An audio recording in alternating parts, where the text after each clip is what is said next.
suis Véronique, je suis volontaire à la DCC.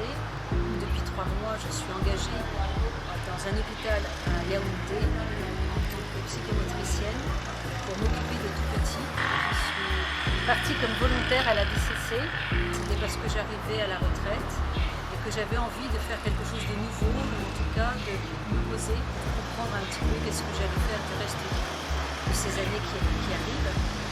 Et du coup, je trouvais que c'était intéressant de sortir un peu du confort de ma vie de tous les jours pour aller rencontrer d'autres personnes qui vivent autre chose dans d'autres pays. Donc ma mission actuelle dans cet hôpital, elle est plus tournée vers les tout-petits, et que ce soit en PMI pour accompagner les mamans qui viennent faire peser et surtout vacciner leurs enfants dans le développement de leur enfant, que ce soit en néonatologie pour faire des soins de développement, c'est-à-dire rassurer l'enfant pour que le stress ne vienne pas perturber le développement du tout-petit qui déjà lutte pour sa propre vie.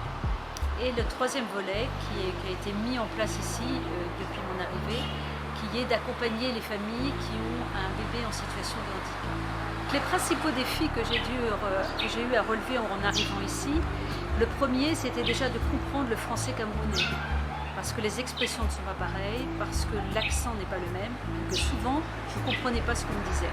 Donc déjà le langage auquel je ne m'attendais pas en tant que Française. Après, dans ma mission elle-même, ça a été de respecter le tout petit en tant que sujet.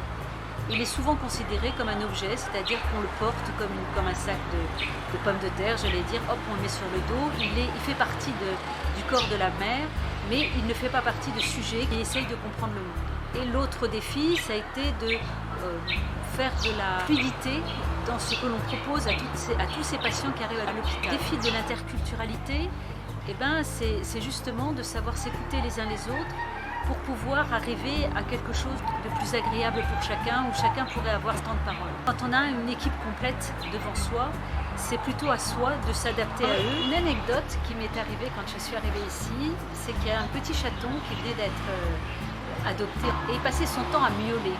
Et comme moi je trouvais que c'était un chaton, et qu'un chaton a besoin, comme tous les chats, d'être caressé, je me suis approchée et j'ai caressé ce chat. Qu'est-ce que j'avais pas fait?